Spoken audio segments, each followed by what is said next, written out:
penataan sistem keamanan laut melalui revisi Undang-Undang Kelautan. Sebelumnya supaya bersemangat ini saya beri pantun dulu satu ini ya Pak, biar pemanasan. Jadi musim pantun. Oke, ini nanti mungkin bisa dibilang cakep, kalau nggak cakep lihat MC aja biar cakep.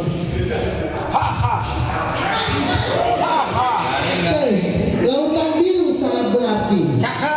Biar dijaga sampai mati. Ganteng. Bapak Ibu yang saya hormati, mari kita memasuki acara inti. Oke, pada hari ini kita akan berdiskusi mengenai penataan sistem keamanan laut. Sebagaimana kita ketahui bahwa negara Republik Indonesia yang kita cintai ini adalah dikenal di dunia itu sebagai suatu archipelagic state atau negara kepulauan pasca disahkannya dalam United Nations Convention on the Law of the Sea 1982. Nah, sebagai suatu negara kepulauan tentunya Indonesia ini memiliki sumber kekayaan alam yang sangat berlimpah, baik itu sumber di perairan maupun di dasar laut dan tanah di bawahnya, baik itu sumber di kedaulatan kita maupun di wilayah hak berdaulat. Nah, tentunya anugerah dari Allah Subhanahu wa taala yang menganugerahkan kita sebagai suatu negara kepulauan ini harus kita jaga, harus kita kelola dengan baik, harus kita tata dengan baik sehingga hasilnya juga akan optimal. Tadi sudah disampaikan oleh keynote speaker, itu sangat merinding sekali bahwa banyak sekali permasalahan yang terjadi di dunia ini, khususnya juga akan mengancam keamanan dan pertahanan negara Indonesia sebagai suatu negara yang memiliki kedaulatan. Maka di sini kita harus bersiap menghadapi segala risikonya, mulai dari kebijakan hukumnya, agar kebijakan hukum di Indonesia itu komprehensif, tegas, sehingga ada suatu kepastian hukum. Maka dari itu kita sama-sama berdiskusi, nanti sistemnya adalah pemaparan dari 3 pemateri yang insya Allah expert di bidang hukum lautnya. Kemudian selanjutnya nanti dipersilakan kepada para peserta FGD juga untuk diharapkan memberikan masukan-masukan terhadap rekomendasi-rekomendasi pengaturan dalam revisi Undang-Undang Kelautan ini. Selanjutnya saya akan membacakan CV 3 pemateri ini. Yang pertama ada Bapak Hilton Tarnama Putra Manula, S1 di Universitas Pancasila, S2 di Universitas Pajajaran. Beliau sebagai Ketua Bidang Hukum Internasional Fakultas Hukum Untirta. Kemudian yang kedua ada Mas Danu Dimana SMA, S1 di Unila, S2 di Universitas Indonesia. Beliau dosen Hukum Laut Internasional di Fakultas Hukum Untirta. Kemudian Ketua Divisi Pesisir dan Tata Ruang Kelautan USKAP. Selanjutnya ada Surya Anam SLM, S1 Tirta, S2 UGM. Beliau Direktur Pusat Kajian, Ketua Pusat Studi Kelautan dan Pesisir. Nanti panel saja, pertama akan memaparkan materi Bapak Hilton, kemudian Pak Mas Nadimana dan Pak Surya Anam. Untuk efisiensi waktu, yang pertama kepada Bapak Dr. Hilton dipersilakan.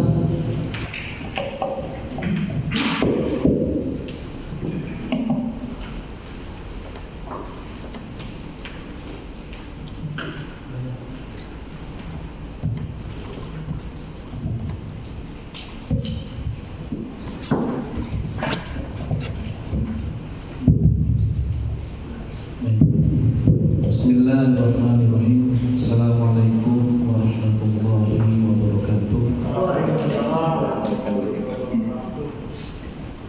Alhamdulillah wa syukurillah wa la hawla wa la quwwata illa billah. Pertama-tama izinkan yang saya hormati para anggota DPD, ada Bapak Wakil Ketua, Bapak Bambang Sampono, Sumpah, dan Bapak Ibu yang lain. Mohon maaf saya tidak bisa sebutkan satu persatu. Yang saya hormati Bapak Wakil Rektor, Bapak Dr. Suharman, tadi saya ada para pimpinan Fakultas Hukum, Pak Dekan, para Wakil Dekan,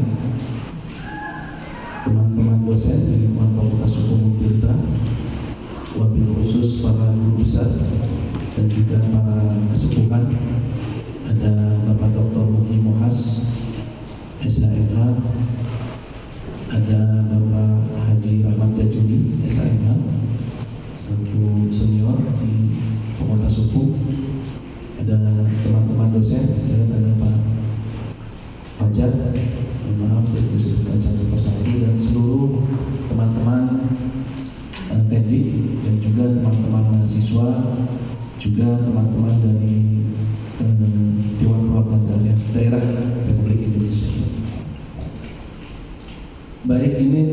kasih atas kesempatan yang diberikan untuk saya bisa sharing. Mungkin Pak Wakil Ketua tadi sudah di introduction sama Pak Wakil Ketua terkait sistem keamanan laut dalam rangka revisi terbatas Undang-Undang Kelautan nomor 32 tahun 2014.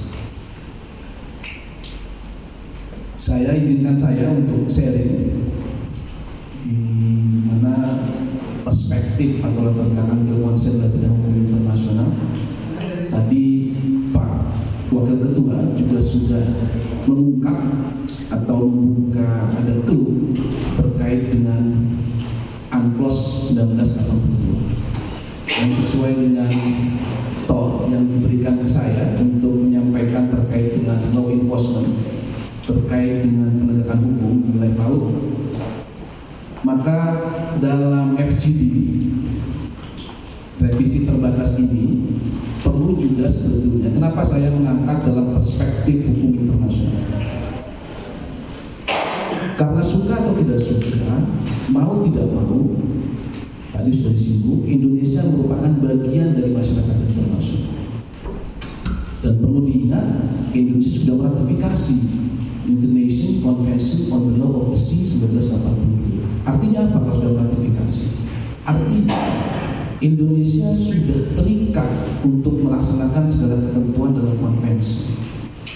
Jadi saya ingin bicara perspektif revisi ini jangan sampai mungkin melanggar atau menabrak ketentuan hukum internasional. Nah ini juga perlu karena harus komprehensif. Ya. Jadi saya coba mengelaborasi bagaimana sebetulnya perspektif penegakan hukum laut dalam perspektif hukum internasional. Oke, next. Oke. Sebelum saya masuk pada substansi pokok, ini perlu diingat. Jadi Pak Wakil, Pak Jenderal, ada istilah dalam yang terkenal tadi sudah diungkapkan bagaimana ada hegemoni di sana. Ada istilah mungkin dalam bahasa Inggris yang disebut dengan istilah we love the museum behind but not history, because history continues with our life. Jadi apa yang terjadi pada hari ini sebetulnya itu merupakan rangkaian historis dari apa yang terjadi sebelumnya. Jadi pertarungan juga yang terjadi pada hari ini sebetulnya juga sudah dimulai pertarungan itu. Nah, jadi saya ingin mencoba melihat, ada di sini mungkin sudah tahu lah ya. Ini adalah Hugo de Groot. Siapa Hugo de Groot itu? Hugo de Groot itu Hugo Grotius lah, seorang ahli ilmuwan berkebangsaan Belanda. Dia disebut sebagai bapak hukum laut modern. Jadi harus tahu dulu tuh perspektifnya. Jadi sebetulnya ada, dan dia juga disebut sebagai ahli hukum internasional atau bapak hukum internasional. Dia punya konsep, ini awalnya yang disebut dengan doktrin Merlier. Doktrin ini sekitar abad ke-17, 1609, di mana doktrin ini menyatakan bahwa laut itu terbuka, tidak ada pemiliknya laut itu. Ini doktrin ini sangat mempengaruhi pada waktu itu. Jadi tidak ada satu negara pun di dunia ini yang berhak mengklaim laut itu miliknya. Nah, doktrin itu. Nah, jadi secara umum ada dua. Dikatakan tidak ada lautan yang dapat menjadi milik suatu bangsa atau negara. Dan yang kedua, alam tidak memberikan hak kepada siapapun untuk memiliki sarana yang dapat dimanfaatkan oleh setiap orang, serta yang sifatnya tidak dapat habis, exhaustive. Jadi doktrin Merlier itu prinsipnya. Tetapi doktrin ini juga mendapat perlawanan, mendapat pertentangan, tidak serta-merta diterima. Yang kemudian lahir doktrin baru untuk melawan doktrin ini yang disebut doktrin Merklausen. Next. Bahwa kata doktrin Merklausen ini tokohnya adalah John Selden 1653. Jadi setelah keluar doktrin itu kemudian dibantah, mengatakan bahwa laut itu bisa dimiliki. Laut itu bisa dimiliki. Nah, dari dua perspektif, dua kutub itu kemudian lahir banyak hal, ya, bahwa satu mengatakan laut tidak bisa dimiliki, satu tidak bisa dimiliki. Nah, kemudian saya menampilkan gambar baru, tadi adalah Hugo de Grotius, kemudian di sini ada, karena ini perspektifnya masuk ke Indonesia. Ini saya sebut sebagai duit tunggal. Mungkin Bapak Ibu juga sudah tahu. Yang pertama adalah Insinyur Juanda, yang kedua adalah Profesor Murad. Ini sebut duit tunggal. Dan kita sebagai orang Indonesia, saya juga begitu mempelajari, justru sumbangsih keduanya sangat luar biasa, sangat luar biasa. Nanti kita akan lihat. Pertama diawali oleh Insinyur Juanda. Dia mengeluarkan satu deklarasi Juanda 13 Desember 1957, dan kebetulan 13 Desember ini sekarang menjadi Hari Nusantara. Tapi saya tidak libur. Biasanya kan kita kalau ada hari-hari baru libur, ya. Ada Hari Nusantara. Ini dicanangkan oleh Pak Presiden Gus Dur, kemudian dikukuhkan melalui Kepres oleh Presiden Megawati. Deklarasi itu mengatakan bahwa wilayah perairan Republik Indonesia, yaitu bagian-bagian laut yang terletak di sekitar dan di antara pulau-pulau Indonesia yang dahulunya berstatus laut bebas, kini menjadi laut nasional yang merupakan bagian dari wilayah negara kesatuan Republik Indonesia. Ini deklarasi yang sangat berani pada waktu itu, tahun 57. Dan menjadi apa? Menjadi hal yang memang kemudian perdebatan di masyarakat internasional. Saya mengatakannya deklarasi ini membuat kaget dan marah, terutama Barat pada waktu itu. Kalau saya tidak salah, saya pernah baca. Kenapa? Karena memang deklarasi ini dianggap menabrak ketentuan hukum internasional. Meskipun ada kemudian konvensi 58, 60, dan kemudian perjalanannya adalah di konvensi hukum laut, ya, 82, di mana pada dua konvensi sebelumnya itu 3 wilayah. Artinya deklarasi Juanda ini dikhawatirkan akan mengimplikasi, nah ini masuk ke sini, pergerakan kapal-kapal melalui kepulauan dan akses ke daerah penangkapan ikan di perairan yang sekarang diklaim oleh Indonesia, selain juga membatasi mobilitas angkatan laut dan mengganggu pelayaran internasional. Ini yang dikhawatirkan Barat pada waktu itu. Jadi kalau sampai Indonesia bisa menutup akses itu karena menjadi laut teritorial, khawatir, maka tadi ini bisa menjadi presiden versi mereka, karena kepentingan mereka akan terganggu. Jadi sekali lagi kita bicara laut itu pasti bicara banyak kepentingan, tidak perspektif Indonesia semata, tapi perspektif dunia internasional. Jadi, dan tadi sudah disampaikan bahwa kita sudah meratifikasi konvensi. Artinya ketika meratifikasi kita terikat. Implementing legislation dari ketentuan-ketentuan yang kita buat tidak boleh bertentangan dengan UNCLOS 1982, itu konsep. Nah, jadi dari situ juga kemudian luas wilayah kita. Tadi saya sampaikan begitu berjasanya seorang Mukhtar dan juga seorang Juanda, karena dengan deklarasi Juanda yang kemudian diperjuangkan oleh Mukhtar dan kemudian diterima konsepsi menjadi archipelagic state pada konvensi 82, itu merubah luas wilayah kita. Dari yang sebelumnya hanya 2.027.087 km persegi, sekarang menjadi 5 juta lebih kilometer persegi. Sangat luar biasa. Artinya apa? Banyak sekali manfaat hasil yang tentu sudah pasti akan kita rasakan. Dan memang sekarang potensi itu belum tergali. Nah, jadi dari dua perspektif awal yang saya tadi buka sebagai introduction, saya ingin bicara bahwa bicara mengenai laut itu bicara banyak kepentingan, terutama kepentingan negara-negara di dunia. Tidak bisa hanya satu negara Indonesia.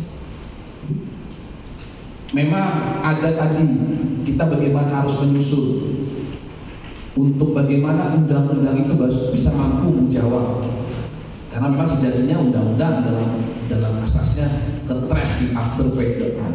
Hukum itu selalu tertinggal dari peristiwa. Jadi peristiwanya dulu ada masalah, hukumnya baru mengikuti, seperti itu. Jadi problem dulu hadir, kemudian hukumnya ketinggalan, seperti itu. Karena itu sudah menjadi sudah menjadi adagium dalam hukum itu selalu tertinggal dari peristiwa. Nah, bagaimana untuk menjawab itu? Jadi UNCLOS ini sudah berlaku dari 94 setelah diratifikasi oleh hampir 60 negara sesuai syarat. Nah, kemudian saya ingin bicara mengenai bagaimana sih penegakan hukum dalam perspektif hukum internasional. Nah, bicara penegakan hukum dalam perspektif hukum internasional, pasti saya sampaikan di sini bicara mengenai rejim wilayah dalam hukum internasional, wilayah laut tentu. Ya. Jadi secara umum dalam UNCLOS disebutkan ada 8 rezim wilayah laut. Ada internal waters, ada Arctic region waters, ada territorial sea, ada contiguous zone, ada economic exclusive zone, ada landas kontinen, continental shelf, high seas, dan international seabed area. Nah, kita coba lihat dalam satu perairan kedalaman, internal waters. Perairan kedalaman itu adalah perairan dari sisi dari tadi yang disampaikan itu ada 2 hal, ya.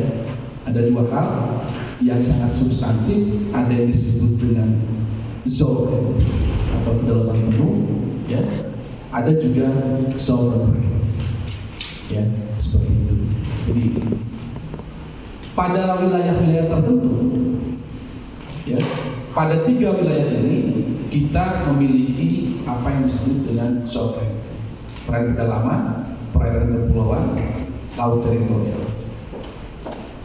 Ya, sedangkan lepas dari itu kita memiliki sovereign. Okay, next, begitu nanti kita bisa diskusi, ya. Kita akan bisa lebih banyak sharing. Next.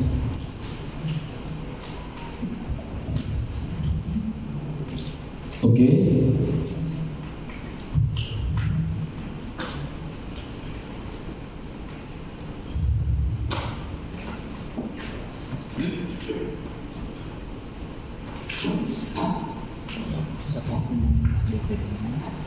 Ya. Oke, nanti kita akan banyak diskusi lah, akan lebih menarik banyak diskusi karena memang ada materi-materi dari materi lain kita akan menyampaikan, ya. Nah, saya ingin bicara dalam perspektif, next terus, ya.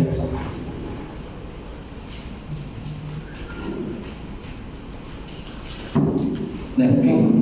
UNCLOS 1982 itu memberikan negara partai hak untuk melakukan law enforcement, penegakan hukum, dan penerapan hukum nasional di zona ekonomi eksklusif. Next. Nah, terus next. Di antaranya pasal 73 ayat 1 bahwa kapal asing jika tidak mematuhi peraturan perundang-undangan negara pantai di ZEE, maka negara pantai dapat menaiki, memeriksa, menangkap, dan melakukan proses peradilan terhadap kapal asing tersebut. Ya. Tetapi dalam proses law enforcement itu kita harus hati-hati, ya, karena di pasal 73 ayat 3 dan 4 penegakan terhadap pelanggaran peraturan perundangan penangkapan ikan UNCLOS 1982 melarang hukuman kurungan jika belum ada perjanjian antara negara-negara yang bersangkutan, dan harus diberitahu kepada negara-negara bendera kapal melalui saluran yang tepat mengenai tindakan yang diambil dan mengenai setiap hukuman yang kemudian dijatuhkan oleh negara pantai tersebut. Next.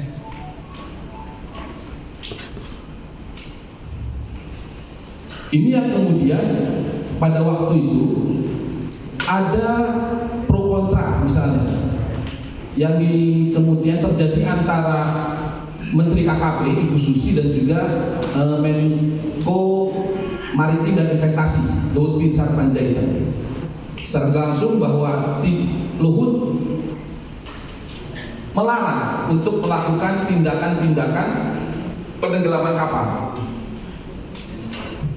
Ya.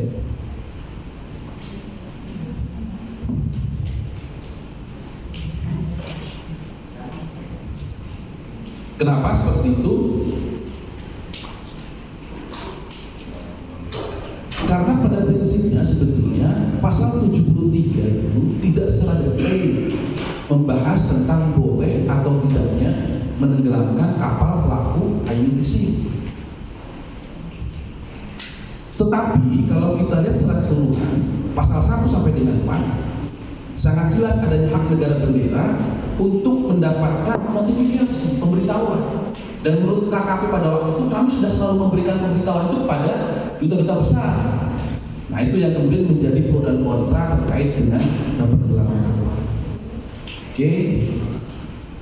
Jadi ini terus next. Nah, next terus. Oke, next. Nah, ini gambaran begitu luasnya wilayah kita. Jadi total sebetulnya ini saya sumber dari Badan Informasi Geospasial BG dan Pusat Hidrografi dan Oceanografi TNI Angkatan Laut. Saya coba kutip sumbernya. Jadi sebetulnya luas NKRI darat plus perairan adalah hampir mendekati 8.300.000 km persegi. Kalau dijumlah, ya begitu luar biasa. Next, apa kemudian yang menjadi problem? Ya. Potensi lautan yang luas tadi itu belum mampu dijaga secara maksimal.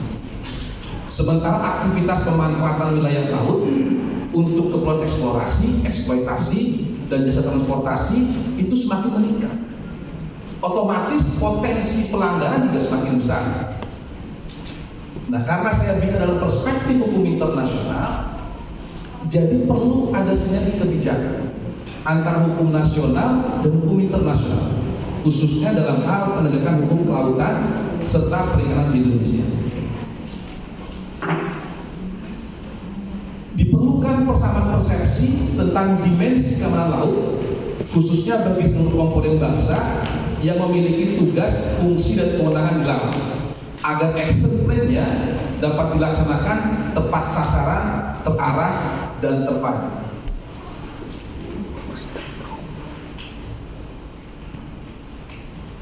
Jadi kesimpulannya, sebetulnya UNCLOS 1982 itu tidak memberikan ketentuan-ketentuan yang detail tentang bagaimana law enforcement di wilayah laut. Akan tetapi UNCLOS memberikan pengaturan akan hak-hak atas perairan sesuai rezim perairan. Hak untuk melindungi kedaulatan atas perairan pedalaman, perairan kepulauan, dan laut teritorial dijamin oleh hukum internasional dalam hal ini UNCLOS 1982. Dan ini bisa menjadi umbrella. Tadi disebutkan umbrella, kalau undang-undang laut menjadi umbrella dalam undang-undang sifatnya sektoral, UNCLOS bisa menjadi payung. Ya.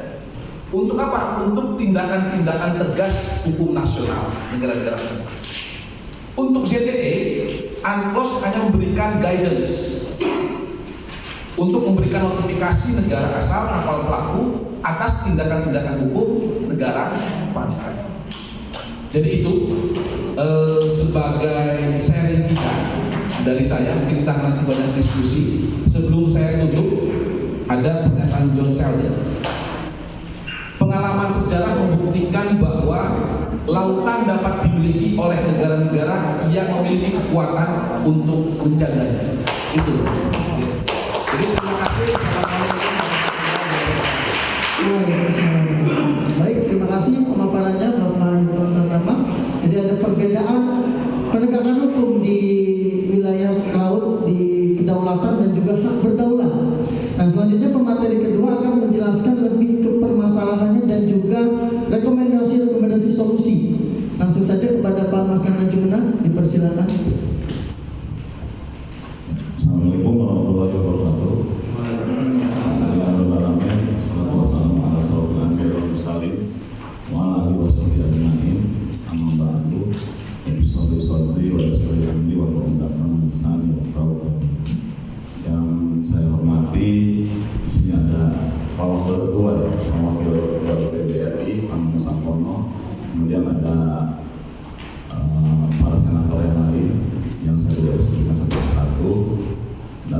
rekan-rekan dosen sekalian yang saya banggakan.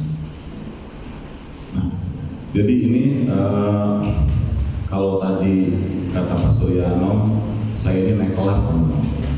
Awalnya saya jadi moderator, tapi berhubung narasumber berhalangan yang satu orang, dan makanya saya naik kelas di narasumber.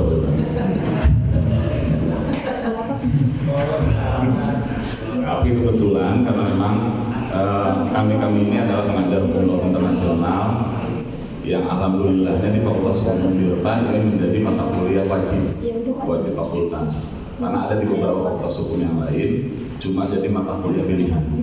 Nah, di kita kesepakatan teman-teman hukum internasional ini menjadi mata kuliah wajib karena memang sangat penting keberadaannya. Ya, kalau tadi Pak Hilton sudah menjelaskan secara mendetail tentang ANKOS 1982, saya di sini akan berupaya mengupas dari sisi yang lain tentang problematika penegakan hukum di laut.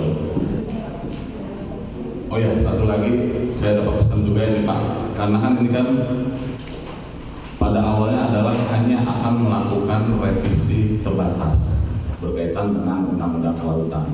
Tapi alangkah bagusnya apabila memang ini sudah ada kepastian kita akan merevisi, ada beberapa saran yang mudah-mudahan bisa didiskusikan menjadi tambahan revisi dalam undang-undang kelautan.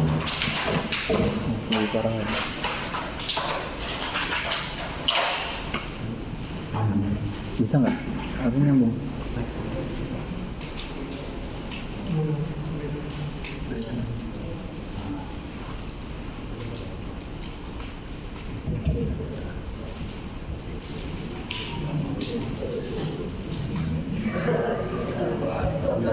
Saya kasihan Pak, kami harus jadi operator juga. Ya, next saran.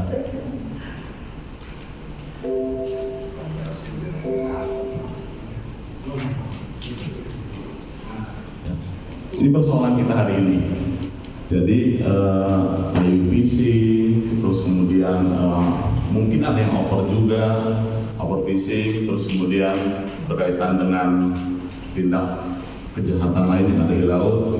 Ini ada beberapa contoh, salah satunya ini yang tadi Pak Hilton ceritakan berkaitan dengan pembakaran dan penenggelaman kapal yang berujung dengan diresalvalnya diskusi. Tapi mudah-mudahan diresalvalnya bukan cuma karena persoalan tersebut.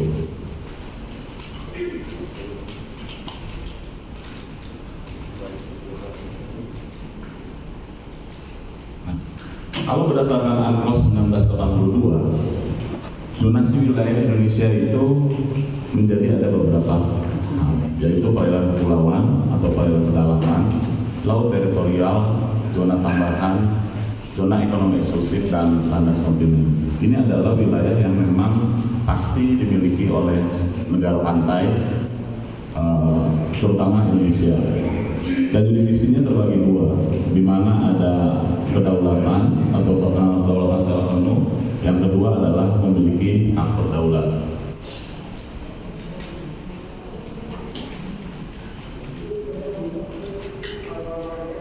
Akibat kondisi kita meratifikasi ANKOS berefek kepada Indonesia sehingga memiliki wilayah laut termasuk ZEE Indonesia sangat luas, sekitar 5,8 juta kilometer persegi yang merupakan 3/4 dari total wilayah Indonesia. Terdapat 17.504 pulau dan garis pantai sepanjang 95.200 km dan merupakan garis pantai terpanjang kedua setelah Kanada. Fakta inilah yang membuat Indonesia dikenal sebagai negara kepulauan terbesar di dunia. Ini data tahun 2017. Kenapa saya ambil data tahun 2017? Karena ini data yang paling resmi dikeluarkan oleh Komisi Nasional Kajian Perikanan. Jadi Indonesia di tahun 2012 menjadi negara terbesar kedua setelah Cina dalam hal melakukan penangkapan ikan. Jauh di atas Amerika Serikat, India, Rusia, Peru, Vietnam, Jepang, Norwegia, dan Myanmar. Kita cuma kalah dari negara Cina.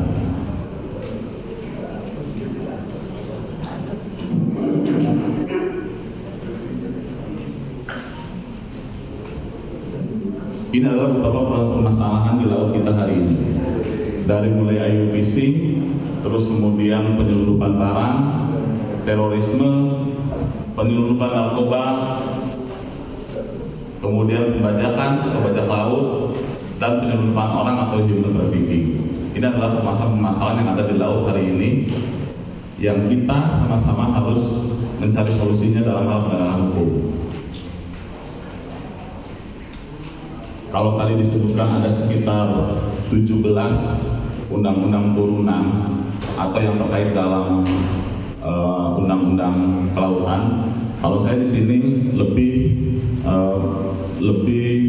mengklaster lagi bahwa ada sekitar 6 undang-undang yang saling berhubungan, yaitu mulai dari Undang-Undang 31 tahun 2004 yang dirubah dengan 45 tahun 2009 tentang perikanan, kemudian 17 2014 tentang pelayaran, Perpres 178 tahun 2014 tentang Bakamla, Undang-Undang nomor 232 tahun 2014 tentang kelautan, Undang-Undang nomor 34 tahun 2004 tentang TNI, dan Perpres nomor 119 tahun 2015 tentang Satgas Pemberantasan Illegal Fishing atau yang kita kenal pembentukan Satgas 115.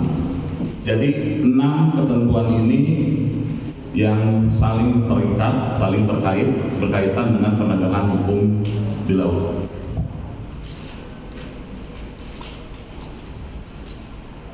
Hasil dari 6 undang-undang tersebut tadi itu seperti diceritakan oleh Kenos speaker kita bahwa ada tumpang tindih kewenangan.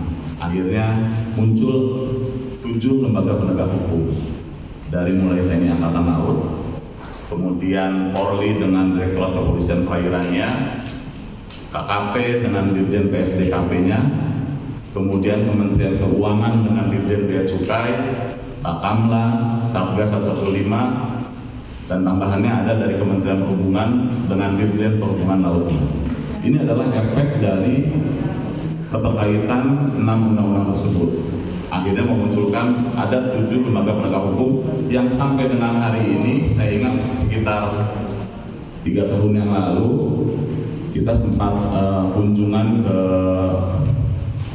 Warmaban ya, ke TNI Angkatan Laut. Dari pihak TNI Angkatan Laut menyatakan bahwa mereka berusaha semaksimal mungkin untuk mengharmonisasikan penegakan di laut. Tapi kondisinya sampai dengan pada saat itu belum bisa tercapai secara maksimal karena memang ada beberapa ketentuan yang tidak menjelaskan kewenangannya secara jelas.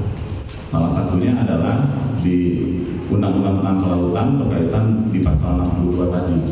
Jadi ada beberapa ketentuan yang memang tidak secara utuh menjelaskan kewenangan dari 7 lembaga ini. Nah, ini adalah penegakan hukum di laut. Dari mulai laut teritorial ada sekitar 5 lembaga, dari mulai TNI Angkatan Laut, kemudian KKP, Direktorat Jenderal Bea Cukai, Polri, terus kemudian Perhubungan Laut.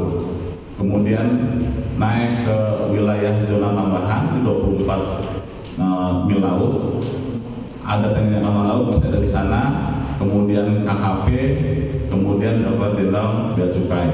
Kemudian di wilayah ZEE ada TNI Angkatan Laut, kemudian ada AKP, terus kemudian di luar ZEE di landas kontinen ada TNI Angkatan Laut. Di semua wilayah ini sebetulnya sudah tercover oleh Bakamla. Akan tetapi dalam kenyataannya ini banyak sekali keadaan tumpang tindih kewenangan penegakan hukum baik di wilayah perairan Indonesia ataupun di wilayah jurisdiksi Indonesia. Kalau istilah kami dalam hukum internasional, mulai dari zona tambahan sampai dengan landas kontinen adalah wilayah jurisdiksi. Adapun wilayah perairan itu hanya sampai dengan wilayah zona teritorial.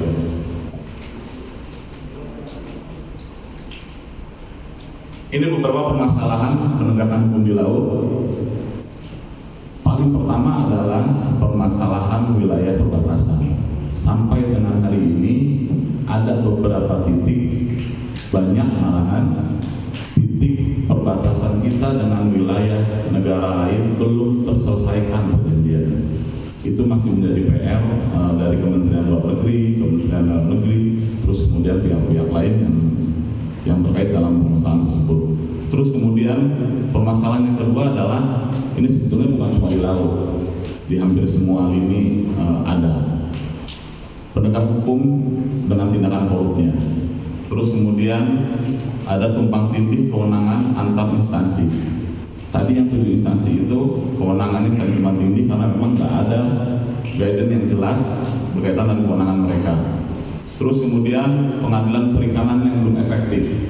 Sampai dengan hari ini beberapa persoalan perikanan tidak terselesaikan dengan baik karena memang pengadilan perikanan belum bertindak secara efektif. Kewenangan mereka pun terbatas hanya di urusan IUU fishing, hanya di urusan kejahatan perikanan.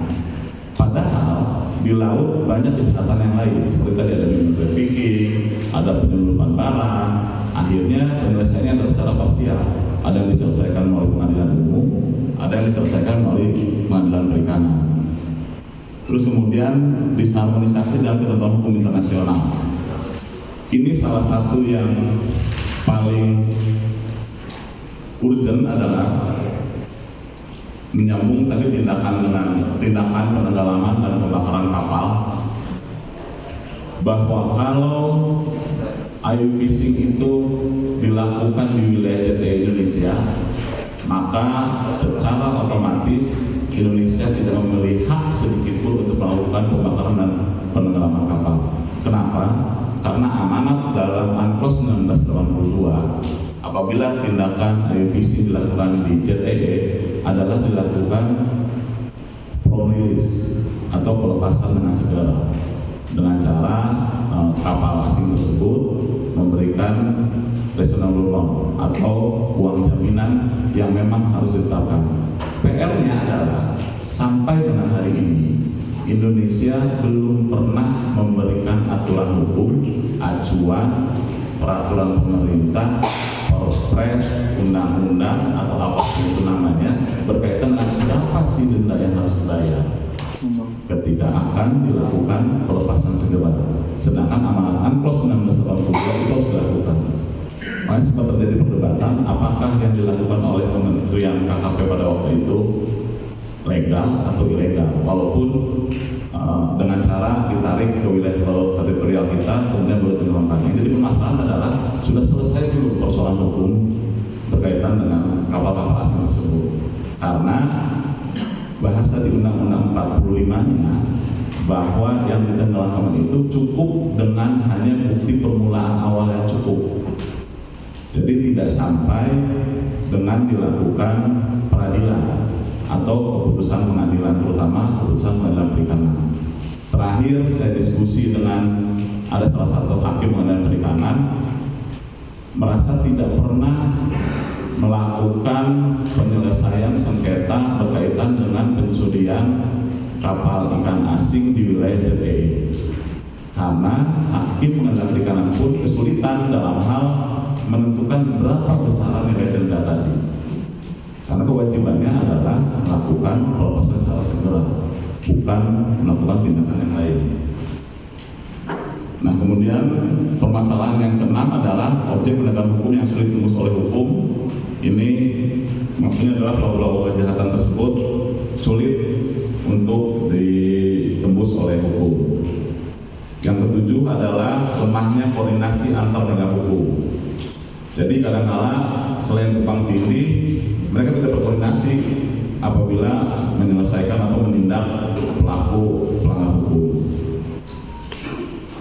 Yang terakhir adalah disharmonisasi di antara undang-undang ataupun di antara pasal-pasal dalam undang-undang. Saya punya beberapa data. Salah satunya adalah siapa sih instansi yang berwenang dalam penegakan hukum di laut, seperti yang diatur dalam pasal 3 Undang-Undang 31 tahun 2004 yang diubah oleh Undang-Undang Nomor 45 tahun 2009 tentang perikanan. Nah, ketentuan mengenai instansi yang berwenang diatur juga dalam pasal 62 Undang-Undang 32 ini tahun 2014 tentang kelautan. Diatur juga dalam pasal 278 dan 340 Undang-Undang 17 tahun 2008. Diatur juga dalam pasal 3 Perpres tentang Bakamla. Diatur juga dalam pasal 3 Perpres tentang Satgas 115. Ada 3 instansi yang berwenang dalam penegakan hukum perikanan, akan tetapi tidak diatur pembagian kewenangan secara jelas dan mekanisme kerja yang pasti seperti apa.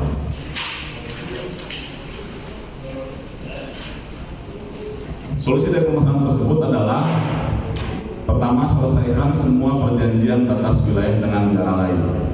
Kemudian harus ada harmonisasi antara pengaturan internasional dan instrumen hukum internasional terkait kelautan dengan hukum nasional. Meningkatkan kapasitas sumber daya manusia dan perlengkapannya. Revisi seluruh ketentuan undang-undang yang berkaitan kelautan sehingga tidak terjadi tumpang tindih kewenangan antar instansi. Kemudian diperlukan penelitian lebih lanjut mengenai politik hukum dalam pembentukan sistem keamanan di laut yang mempunyai multifungsi, banyak armada atau sarana prasarana yang memadai dan efisien, sehingga pengaturan mengenai penegakan hukum di laut bisa tercipta dan berdimensi kepentingan nasional dan internasional. Ini tambahan, tadi kan sempat dari General Speed menyatakan bahwa akan dilakukan revisi secara terbatas. Saya berupaya, alangkah sayangnya ketika undang-undang tersebut cuma direvisi secara terbatas pasal 62 ya, berkaitan dengan kewenangan pertambang. Karena ada hal yang penting juga, bahwa pengaturan Komisi Nasional Pengkajian Sumber Daya Ikan yang fungsinya sangat penting itu hilang semenjak tahun 2017 karena kondisinya vakum. Terus kemudian semenjak ada Undang-Undang Cipta Kerja di pasal 27 angka 2-nya, komisi itu dihilangkan. Padahal komisi itu perannya sangat strategis dan sangat penting untuk menghitung berapa jumlah sumber daya ikan dalam tingkat lestari yang boleh diambil oleh nelayan-nelayan kita ataupun dibagikan atau dikerjasamakan dengan nelayan-nelayan asing.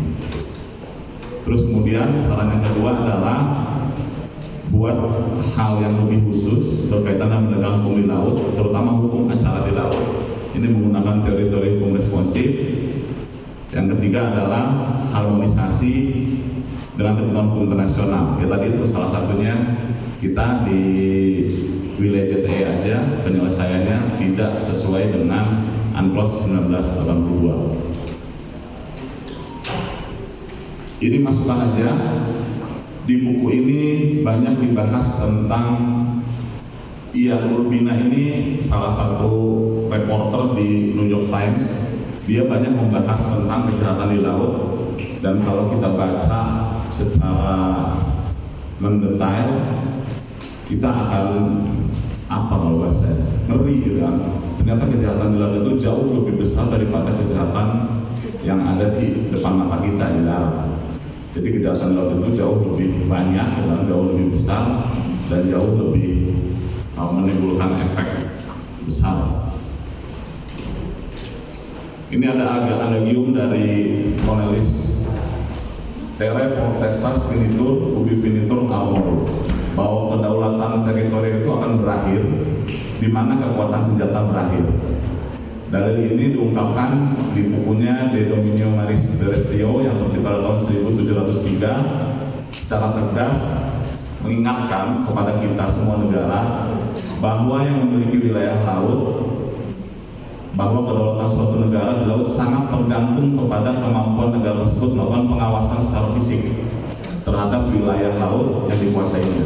Jadi nonsen mau cerita apapun, ketika kita tidak bisa menguasai pengawasan secara fisik terhadap wilayah yang dikuasainya, maka kedaulatan kita dalam laut teritorial akan berakhir. Terima kasih, mungkin itu sekedar bahan untuk diskusi kita. Assalamualaikum warahmatullahi wabarakatuh. Baik, terima kasih Pak Mas Nana Juna atas solusi-solusinya atau rekomendasi-rekomendasi secara garis besar pengaturan-pengaturan yang mesti diatur dalam revisi Undang-Undang Kelautan. Terutama juga tadi saya highlight juga terkait dengan delimitasi batas maritim. Itu ada 10 batas maritim yang belum diselesaikan dengan negara tetangga di laut. Itu mungkin menjadi PR bersama pemerintah Indonesia. Selanjutnya, pemateri ketiga menjelaskan mengenai arah dan jangkauan pengaturan kelautan. Kepada Pak Sudi Anak SLM dipersilakan.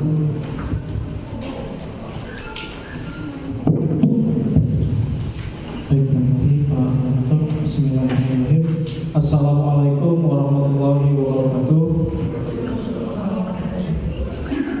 Sudah saya duga, pasti jawabannya Mas. Saya terbuat. Tenang, tidak akan saya buat ngantuk sekali. Baik, suaranya yang terakhir biasanya harus diperkeras lagi ya. Baik, Bapak Ibu yang saya hormati, khususnya Bapak Wakil Ketua DPD beserta Roma, rekan-rekan dosen yang saya hormati, rekan-rekan teknik, para mahasiswa yang sedang online maupun yang offline saat ini, sungguh berbahagia. Terus terang saya pribadi bisa hadir di sini bicara tentang kelautan. Kenapa? Di bulan Desember ini tadi Pak Hakan sampaikan merupakan bulan yang momentum bagi kita sebagai sebuah negara yang disebut dengan negara kepulauan. Nah, momentumnya lagi adalah di ruangan yang mulia ini kita bicara tentang bagaimana menentukan arah pembangunan kelautan kita ke depan. Tadi betul Pak Wakil Ketua Pak sampaikan bahwa ini merupakan inisiasi undang-undang kelautan ini adalah merupakan inisiasi atau merupakan keinginan dari DPD untuk membuatnya. Karena apa? Kalau kita bicara konsiderannya, biasanya kita membaca konsideran itu ada undang-undang dan segala macam. Ini konsiderannya cuma hanya beberapa pasal yang ada di Undang-Undang 45, dan kita melihat di situ ada Undang-Undang pasal 22D yang memang mengamanatkan bahwa memang DPD bisa membuat mengusulkan peraturan perundang-undangan, dan yang membuat saya terkenang biasanya DPD terbatas hanya masalah pemerintah daerah, pengelolaan daerah dan segala macam. Ini bicara jangkauannya jauh sekali kelautan, dan itu yang membuat saya bangga gitu ya. Dan semoga memang apa yang kita diskusikan hari ini membawa masukan-masukan yang positif untuk revisi undang-undang tentang kelautan ini. Baik, mohon maaf dalam slide saya tadi tertulis Undang-Undang Nomor 23 2014, harusnya itu adalah Undang-Undang tentang daerah.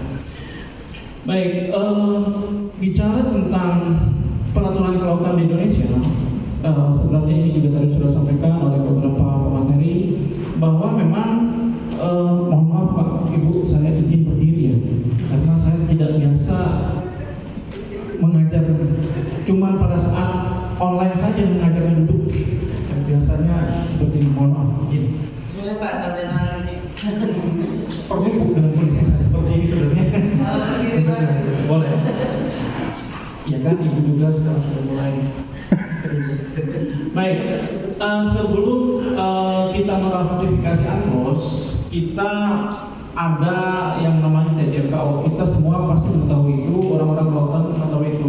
Karena apa? Tadi Pak Nono bercerita pengalamannya, insya Allah mungkin PowerPoint-nya perlu saya minta. Karena apa? Karena itu adalah pengalaman yang otentik bagi dia. Kita melihat bahwa di TJKO kita tidak mempunyai wilayah laut yang memang tertutup, semuanya terbuka, dan ini bisa siapapun masuk ke sini, kan begitu. Di TJKO 1939. Dan pada saat kita merdeka 45 pun kita gitu ya, masih mempunyai konsepsi ini. Tadi Pak Yoto sampaikan, baru di deklarasi Juanda itu hanya kita declare bahwa kita menutup itu. Kenapa? Karena kita melihat bahwa kita hanya punya luas wilayah 3 mil, sekarang 12 di mana sekarang? Ya kan? Nah 12 juga tadi kita bicara bagaimana keamanan, pertahanan.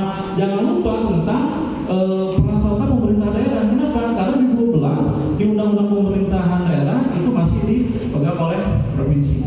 Nah artinya pada saat TJKO kita masih 3 mil, kemudian kemudian kita 57 kita declare, dan kita sebenarnya sudah sangat berani ya pada saat kita merdeka. Tapi pada saat di sini pembangunan, loh kok kita agraris gitu. Mengapa itu bisa terjadi? Sementara kita di tahun 60 kalah pamor dengan undang-undang agraria.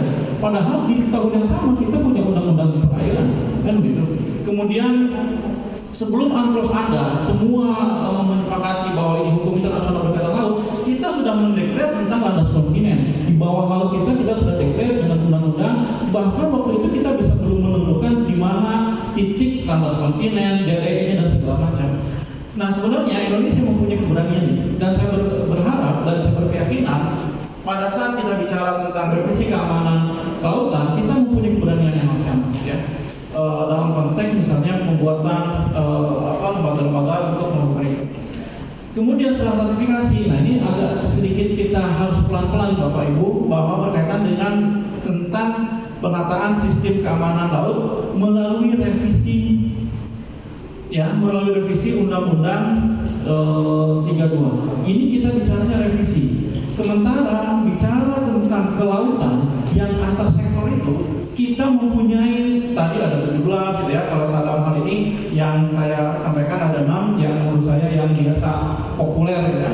Tentang Undang-Undang Nomor 6 tahun 96 tentang perairan yang menggantikan Undang-Undang Nomor 4 tahun 60. Kemudian ada Undang-Undang 31. Kemudian digantikan 45. 27 2007. Kemudian Undang-Undang tentang pelayaran menggantikan 21 2016 62. Kemudian ada Undang-Undang Nomor 7 2016 tentang perlindungan dan pemberdayaan ikan dan ternak garam. Jadi kalau saya sampaikan di sini bahwa sektor-sektor dari pesisir sampai ke laut, kemudian ke GTE sampai landas kontinen, gitu ya. Ini kita memiliki itu. Ya. Nah, tetapi memang sayangnya ini adalah sektoral. Nah, tadi disampaikan oleh Pak Nono bahwa Pak Prof. Edi OS mengatakan bahwa kelautan, undang-undang kelautan ini diharapkan menjadi payung dari undang-undang yang sektoral ini. Nah, dengan demikian mari kita melihat dan sama-sama mungkin perlu kehati-hatian. Jangan sampai undang-undang yang dibuat ini bertentangan dengan undang-undang yang di sampingnya. Kalau undang-undang yang mungkin secara hierarkis mungkin tidak ada masalah, tapi kalau yang bersebelahan. Kenapa? Karena mohon maaf Bapak Ibu, saya melihat di Undang-Undang Nomor 32 tahun 2014 ini masih banyak ya kontraproduktif dengan undang-undang yang di sebelahnya. Contoh misalnya tentang Undang-Undang Pelayaran, tentang Sian-Bosca misalnya. Ini mau dicabut dengan undang-undang ini. Kemudian bicara tentang GTE dan landas kontinen, zona tambahan dan seterusnya. Jadi perlu saya amanatkan bahwa kalaupun kita memang ini akan jadi, perlu kita menyisir beberapa peraturan-peraturan perundang-undangan yang di sampingnya. Baik, ruang lingkup dari Undang-Undang Kelautan ini, Undang-Undang Nomor 32 tahun 2014 ini ada di pasal 4. Kita lihat di sini, mohon maaf, ada wilayah tentang wilayah laut, Undang-Undang Kelautan, pengelolaan kelautan, pengembangan. Ini kalau kita lihat, ini ada 7 ruang lingkup. Tetapi faktualnya, mohon maaf Bapak mungkin sebagai catatan, di sistematika di undang-undang itu ada tentang peran serta masyarakat. Nah, di pasal 4 ini tidak ada. Di pasal 4 ini tidak dimasukkan tentang peran serta masyarakat. Sementara diisi di Undang-Undang 32 itu ada peran serta masyarakat. Sehingga dalam hal ini menurut saya ini perlu ada perbaikan konten dari pasal ini tentang ruang lingkup ini. Baik. Nah, bicara tentang di mana pertahanan keamanan ini ada di poin F. Tetapi poin F ini, Bapak, maaf, ini tidak bisa bicara sendiri atau berdiri sendiri bicara tentang keamanan. Kenapa? Karena bicara keamanan tadi, tentu kita akan mempunyai korelasi dengan pengelolaan kelautan, pengembangan kelautan, dan pengelolaan ruang lingkup laut itu. Kenapa? Karena antar pasal di Undang-Undang 32 tahun 2014 itu saling berkaitan dengan pertahanan keamanan. Yuk kita akan lihat satu-satu. Nah, ini isinya ada 13 bab.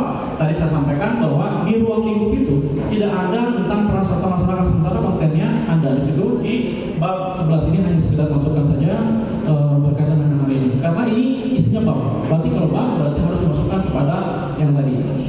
Kemudian bicara tentang di mana aspek keamanan ini itu memang ada di bab 9 tentang pertahanan keamanan, penegakan hukum dan keselamatan laut. Nah, ini tadi saya sampaikan dalam pendapat saya, ini bicara pertahanan keamanan kita tidak bisa berdiri sendiri. Harus ada keterkaitan dengan bab-bab yang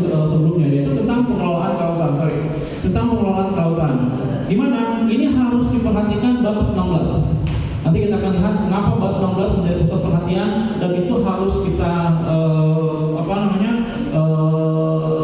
lihat bersama-sama mengapa ada urus saya harus ada perbaikan. Kemudian di pengembangan kelautan di 37, 38, 39 saya apresiasi sekali terus terang sekali lagi kepada Bapak-bapak DPD dan rekan-rekan DPD tentang adanya pengembangan kelautan ini. Tetapi kita harus hati-hati di pasal 37, 38, 39. Kenapa? Ini bicara riset kelautan. Apakah di undang-undang kita sudah ada bicara tentang riset kelautan? Tidak ada. Apakah kita sudah sering kecolongan tentang negara-negara lain atau orang-orang asing yang melakukan riset di kita? Sering.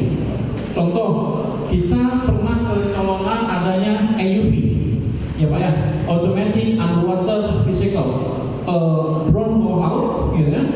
Dia melakukan riset, gitu. Dan seharusnya riset itu harus di kita. Dan undang-undang kita nggak ada.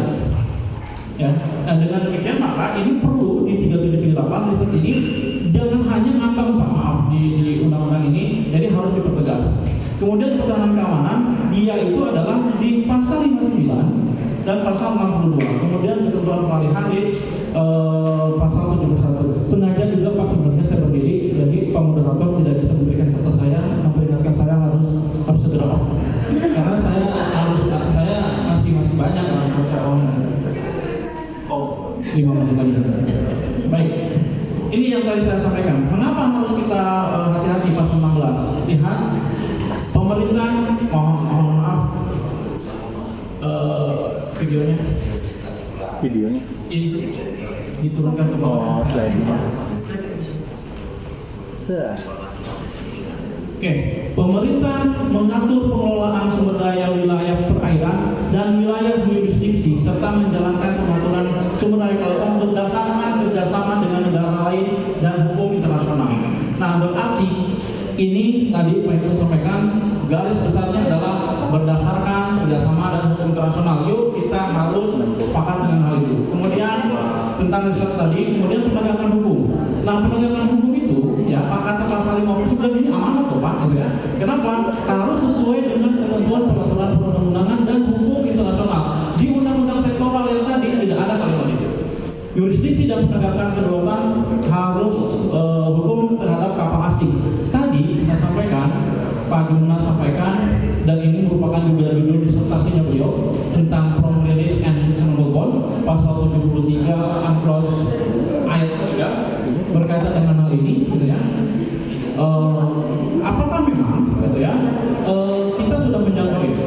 Kemudian tentang di pasal 59 ayat 3-nya dibentuk Badan Keamanan Laut. Ini bahkan ini sudah ada sebelumnya. Mengapa harus dibentuk badan ini? Sementara badan-badan juga tadi banyak.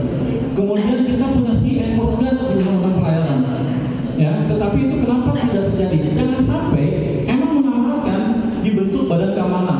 Jangan sampai amanat ini sama nasibnya dengan undang-undang pelayaran. Diamanatkan membentuk Sea and Coast Guard tapi tidak jadi-jadi. Jangan sampai juga di undang-undang ini mengamanatkan dibentuk Badan Keamanan Laut tapi juga tidak jadi-jadi juga kan gitu. Nah ini harus ada memang ada actionnya, step-stepnya harus seperti apa, karena ini bukan perkara simpel ya. Kemudian melaksanakan penjagaan pengawasan menindakkan pelanggaran hukum ya di wilayah perairan Indonesia. Catatan perlu diharmoniskan dengan pasal 69. Kenapa? Karena di sana ada apa tadi ya? Pengawas perikanan. Pengawas perikanan ini luar biasa. Kemarin pembakaran dan penenggelaman kapal di Undang-Undang 45/2009 itu hanya dengan berbekal 2 alat bukti dia bisa melakukan penenggelaman dan pembakaran kapal. Hanya dengan itu dia menyampaikan proses hukum. Sementara kita mempunyai undang-undang perikanan, walaupun memang masih di peradilan umum, tapi proses itu tidak ada, gitu ya. Hanya berbekal itu. Nah kemudian berkaitan dengan pengawasan dan pengelolaan laut, kita mempunyai WPPNN, wilayah pengelolaan peralatan perikanan di kita, dan ini sampai kepada wilayah-wilayah dan ekonomi sekitar. Nah ini saking luasnya kita, ini mau kemana gitu ya bentuk pengawasannya, dan memang tadi saya sampaikan bahwa ini merupakan bentuk kehati-hatian kita untuk melakukan itu. Nah dari undang-undang tadi kita hanya sampai kepada ini. Tapi Undang-Undang Nomor 32 Tahun 2014 ini dari garis pangkal sampai high sea, sampai zona ekonomi eksklusif, bahkan sampai ini. Jadi yang dibuat oleh bapak-bapak DPD kita tentang undang-undang kelautan ini dari garis pangkal, perairan, pedalaman, kepulauan, teritorial sampai kepada high sea. Nah ini PR yang luar biasa, bagaimana sistem keamanan tadi tidak hanya nanti bicaranya lokal saja gitu ya. Dalam hal ini adalah sampai kepada teritorial. Dan saya apresiasi sekali ya. Kenapa? Karena maaf Pak Raihan, tolong lagi. Kenapa saya apresiasi sekali? Karena di undang-undang ini belum pernah ada diatur oleh undang-undang yang lain. Apa? Yaitu tentang zona tambahan. Di kita mempunyai zona tambahan di 24 mil untuk 3 itu biaya cukai, imigrasi dan KBN. Tetapi belum ada undang-undang satupun. Di sini ada. Ini yang saya sangat apresiasi sekali. Kenapa? Karena itu korelasinya memang dengan pasal 33 di UNCLOS tentang continuous zone. 3 menit lagi. Baik. Baik, kemudian pasal di 32 itu ada tentang pasal landas kontinen Pak, tentang pasal 9 ayat 1 sampai 3 tentang landas kontinen. Tapi mengapa dibatasi cuma 20 mil, 200 mil? Sementara di UNCLOS-nya boleh mengamanatkan sampai 350 gitu ya. Ini sangat sayang Pak gitu ya. Ini 150 lagi gitu ya, apa? Gopek. Ini sangat-sangat besar Pak, 150 lagi nih gitu ya. Kita kalau tidak manfaatkan, kita dibatasi saja waktu itu cuma hanya 200 mil. Mengapa 200 mil? Nah karena apa? Karena di landas kontinen itu bisa kalau memang kita mempunyai landasan alamiah. Nah kita banyak melakukan itu kan gitu ya. Kemudian pasal 19 ayat 1 tentang ayat 2-nya ya. Maaf, di situ dikatakan bahwa dalam rangka peningkatan usaha perikanan pihak perbankan. Nah ini saya sangat senang sekali karena saya bicara tentang kelautan juga selalu dengan nelayan-nelayan, banyak besar berkaitan dengan teman-teman HI di perikanan. Ini bertanggung jawab tentang pendanaan dan infrastruktur usaha perikanan. Tetapi di ayat 2-nya dikatakan bahwa pengaturan itu ya ditentukan dengan dibuat atau dibentuk undang-undang yang lain. Saya yakin Pak, ini pasti akan sulit realisasi. Maksud saya, kenapa tidak disatukan saja amanat itu di undang-undang ini? Gitu. Tidak melempar ke undang-undang yang lain untuk membentuk itu. Gitu ya. Ini di pasal 19 ayat 2-nya, ayat 1-nya gue. Ayat 2-nya menurut saya juga perlu di baik.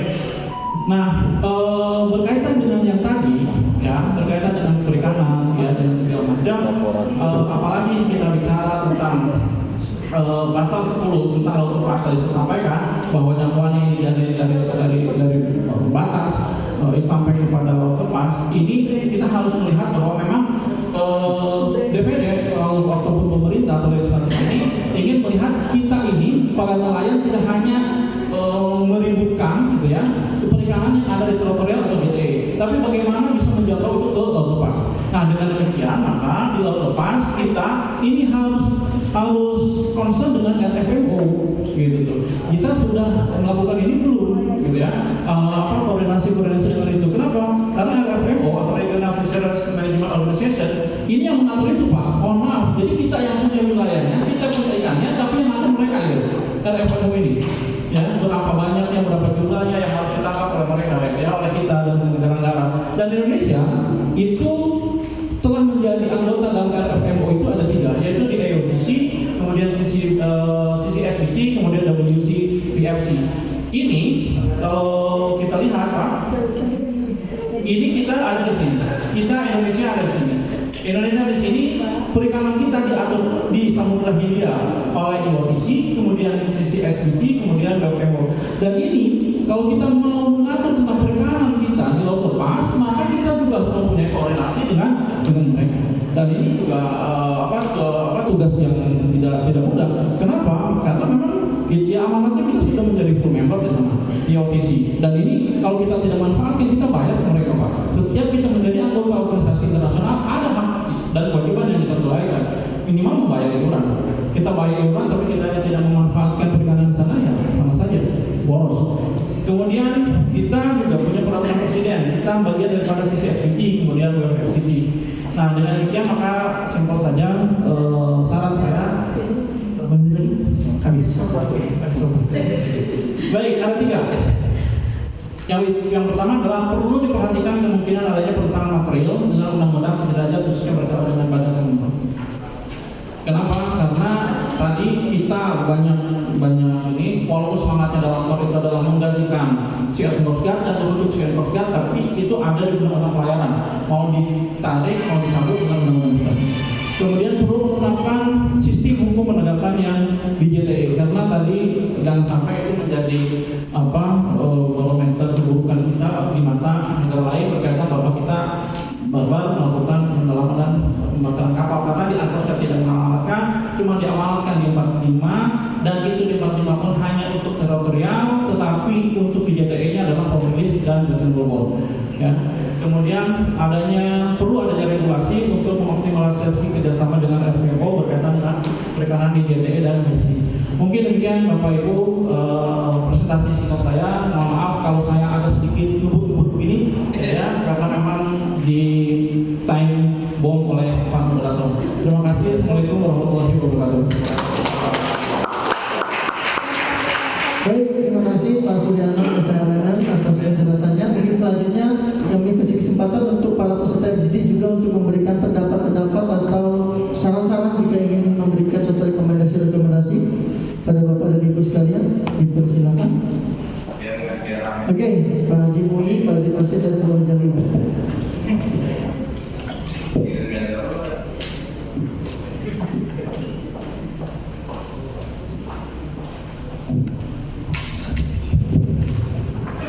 Assalamualaikum warahmatullahi wabarakatuh. Terima kasih pada moderator ngantuk. Saya mendengarkannya kok lut ya. Dikritik di Panana, dikritik di Pak Anom, ruwet jadinya. Jadi di negeri sendiri tidak punya kemampuan apa-apa dalam penegakan hukum. Pantesan yang namanya smuggling, drone tadi sebut, terus apa lagi ya terorisme lah ya, narkotika, apalagi banyak. Legal fishing sama sekali tidak bisa menyetop. Jadi ada kalanya kan setuju juga dengan apa yang dilakukan oleh Bu Susi. Daripada prosesnya juga berbelit dan tidak ada jumlahnya, saya setuju tuh kayaknya dengan bakar. Itu apa? Itu cara efektif ya. Cuma ada orang-orang yang tidak suka maunya prosedural dulu gitu. Ada hal yang memang harus prosedural, ada hal yang memang tembak langsung, kan gitu. Kemudian sehingga saya berpikir ada disampaikan Pak Nono tadi Pak bahwa Indonesia akan menjadi poros maritim dunia. Jangan-jangan kita hanya jadi makanan mereka juga, tidak bisa ngatur soalnya. Jadi gaya poros maritim dunia, kemudian dikemplong orang lain, kemplong tahu nggak kemplong? Dikemplang orang lain ya. Pertanyaan saya sebenarnya juga seperti itu. Benarkah bahwa Natuna juga sudah dikuasai sini? Dulu sebetulnya kritik-kritik pada Orde Baru TNI itu dan militer itu terlalu asik di wilayah urusan sip gitu. Sehingga hal berkaitan dengan perbatasan juga terdorong juga.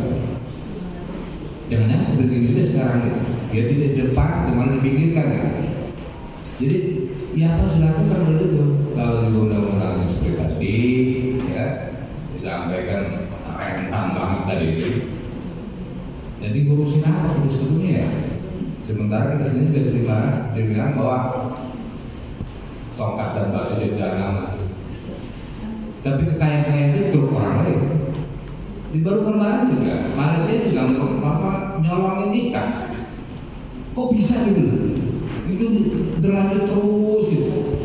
Karena mungkin prosedur hukum yang kemudian juga tadi itu berbelit itu hidup Bu Susi. Terima kasih.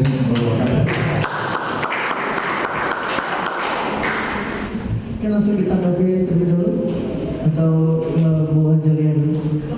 Silakan.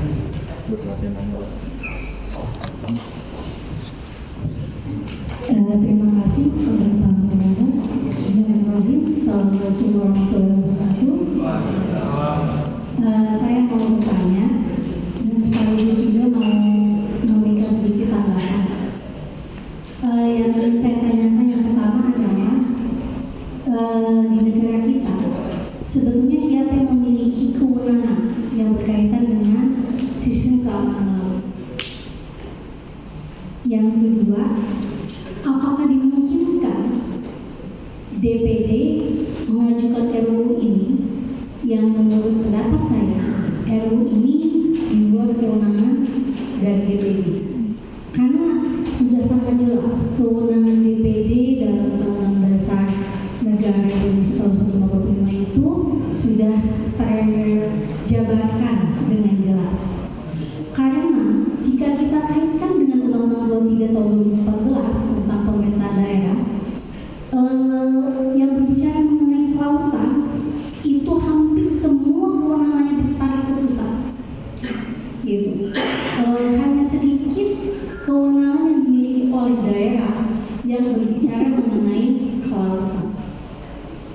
Jadi apakah ini bisa dilaksanakan begini? DPD itu kan merupakan wakil dari setiap daerah yang seharusnya yang RUU yang diajukannya pun juga berkenan secara langsung kepada daerah. Karena kita bicara mengenai kewenangan, bicara mengenai keamanan laut, kalau menurut saya ini adalah kewenangan pemerintah pusat. Jadi tidak ada kewenangan dari pemerintah daerah. Yang ada pun kalau misalnya itu berhubungan dengan daerah, hanya sifatnya asas dekonsentrasi. Jadi kan ada beberapa instansi vertikal yang itu ditempatkan di daerah. Nah, yang itu nanti tugasnya untuk menjaga keamanan laut. Nah, tapi tetap saja kalau bicara mengenai kewenangan, ini bukan kewenangannya daerah, gitu. DPD selama ini mengajukan RUU yang berkaitan dengan daerah pun itu sering diabaikan oleh DPR. Apalagi ini bicara mengenai penataan sistem keamanan laut, mau mencoba mengajukan RUU tentang Undang-Undang Nomor 32 Tahun 2014. Apakah ini bukan suatu hal yang kesia-siaan? Kenapa tidak membahas hal-hal yang itu sebenarnya lebih urgent untuk dibahas? Karena menurut saya banyak problematika persoalan di daerah yang ini harus jadi catatan DPD RI. Seperti misalnya Undang-Undang Pemerintahan Daerah. Pernahkah DPD melihat, membaca di Undang-Undang 23 tahun 2014 itu perubahan nama suatu daerah itu juga menggunakan PP. Sedangkan pembentukan suatu daerah otonom itu oleh undang-undang. Misal Undang-Undang Kota Serang itu dibentuk berdasarkan undang-undang, Provinsi Banten dibentuk dengan undang-undang. Tetapi di Undang-Undang Nomor 23 tahun 2014 itu untuk merubah nama suatu daerah cukup menggunakan peraturan pemerintah.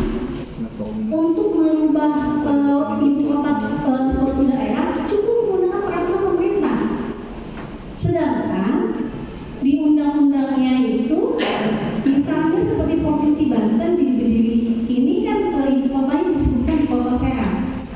Tetapi kalau misalnya mau berubah nanti ke Rangkas Bitung, karena sekarang Rangkas Bitung itu kan menjadi hinterlandnya Kota Jakarta, udah ada akses yang luar biasa, jalan tol dan segala macam. Misalnya nanti mau berubah misalnya. Nah, itu perubahannya menggunakan PP. Nah, menurut saya hal-hal yang seperti ini, menurut saya yang ini kenapa tidak didalami, dikaji secara lebih detail daripada berbicara mengenai suatu undang-undang yang menurut saya itu di luar dari kewenangan DPD RI berdasarkan Undang-Undang Dasar. Nah, jadi mungkin itu saja sedikit saya masukan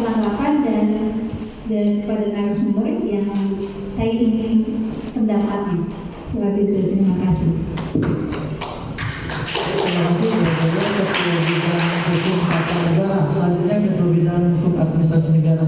Silakan Bapak Dr. Terima kasih Pak Belado yang ganteng. Ini kalau saya dengar tadi apa yang disampaikan oleh Pak Nono, menyebutkan sekali di sana terjadi geopolitik, geokeamanan dan geoekonomi. Nampaknya Indonesia ini akan dilindungi atau dikuasai oleh sistem perdagangan internasional. Apakah mungkin di dalam Undang-Undang Nomor 32 yang diproduksi ini bisa menjangkau permasalahan tersebut? Ini yang menjadi hal yang penting harus dijawab oleh Pak Nono. Karena saya melihat kalau hal itu terjadi, apakah undang-undang ini bisa memayungi semua permasalahan itu? Karena dalam sistem keamanan kita itu juga lemah. Tadi disarankan oleh Pak Nana juga, ini harus dioptimalkan pengawasan. Nah, pengawasan siapa yang lebih kuat? Apakah pengawasan sipil atau pengawasan militer?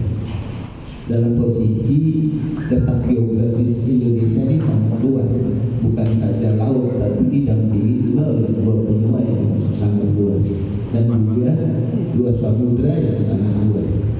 Nah, ini wajar ada yang bilang peredaran uang di laut itu lebih besar dibandingkan peredaran uang di darat. Ini menandakan bahwa di laut lebih ramai dari berbagai permasalahan, dari sisi geopolitiknya, geoekonomi dan geopertahanan keamanannya. Nah, di sini siapa yang lemah?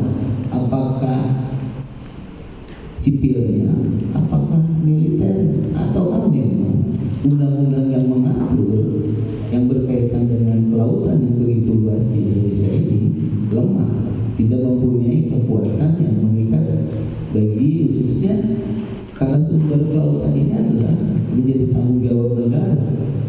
Bagaimana negara bisa hidup dari potensi-potensi yang ada? Bukan saja persoalan ikan, bukan persoalan yang di atas laut itu sendiri, tapi di sana juga ada sumber-sumber potensi yang lain juga yang harus kita amati. Itu yang pertama. Yang kedua, tadi saya juga setuju kepada Ibu Dia, sistem keamanan kelautan ini seharusnya juga diatur di undang-undang tersendiri, karena undang-undang kelautan sendiri yang ada yang sekarang direvisi juga banyak bertentangan dengan berbagai peraturan perundang-undangan. Artinya banyak yang mengatur tentang isi laut itu sendiri. Nah, ini yang barangkali juga perlu dipikirkan, bagaimana kita menciptakan sistem kelautan yang lebih baik agar sistem keamanan kelautan ini juga sebagai pembelanya.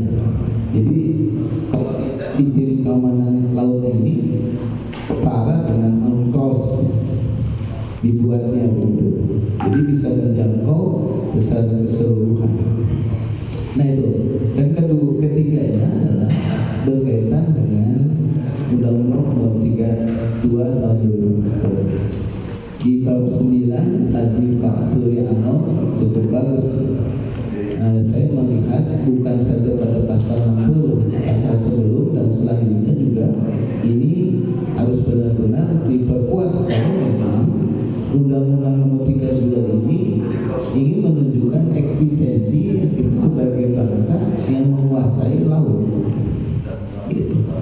Dalam hal penegakan hukumnya, dalam hal keamanannya, dan dalam keamanan ini ada dua hal yang paling penting, bukan saja dalam penegakan hukum yang sifatnya represif, ya, juga ada pendekatan hukum yang persuasif, yaitu kita lakukan penegakan hukum dengan memperkuat pengawasan.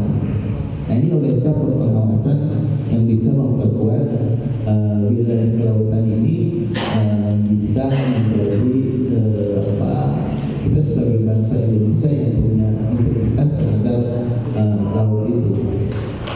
Nah, itu saja barangkali. Kalau mau panjang berpanjang, kalau pendek sih bisa. Jadi saya filosofinya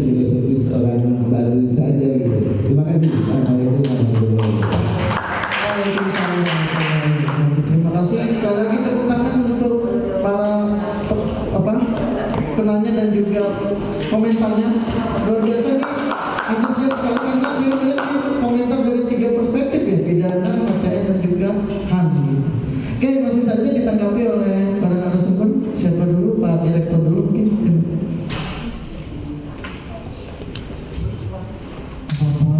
Kami dulu. Oh, baik, boleh. Saya pilih ya komentari Pak Muhi saja. Baik,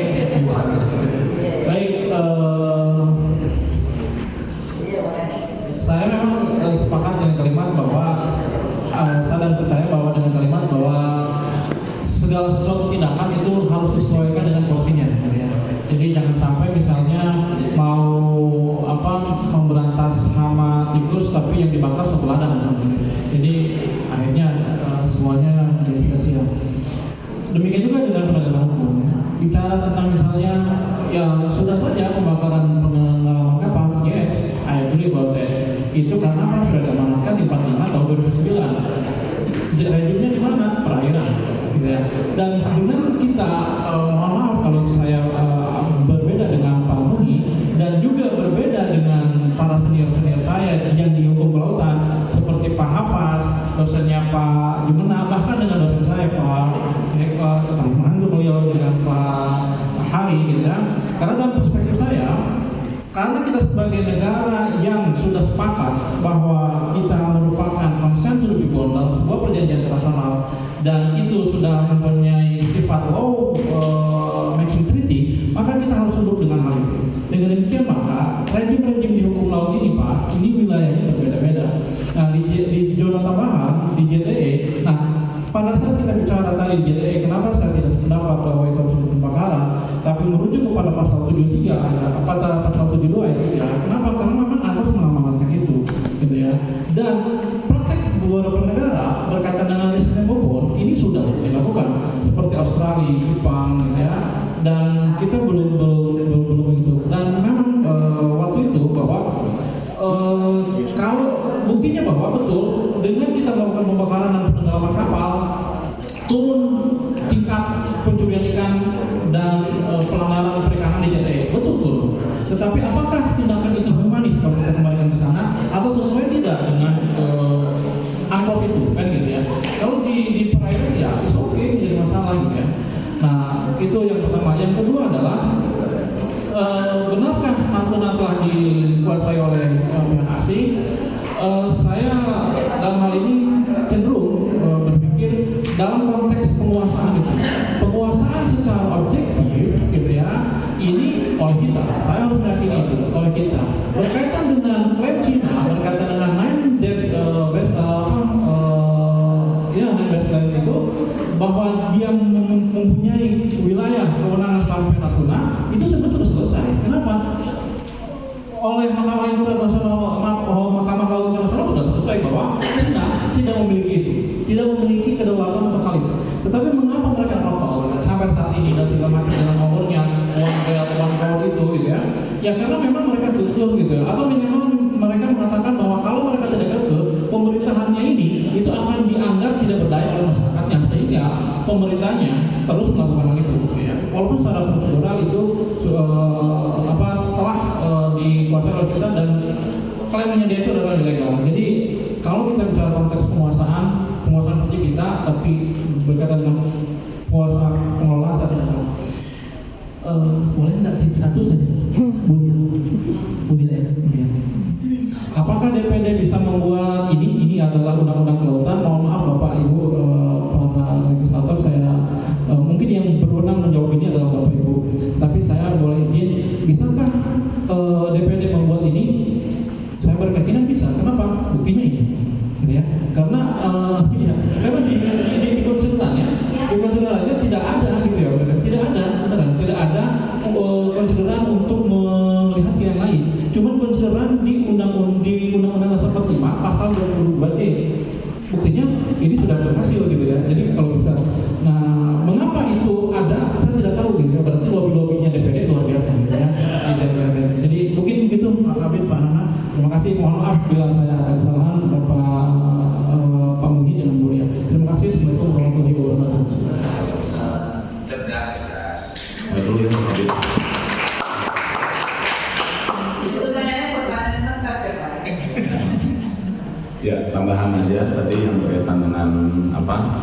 kebetulan kalau saya dan Pak Surya Anom sepakat bahwa apa yang dilakukan tindakan oleh Menteri kita waktu itu itu jelas melanggar ketentuan hukum internasional.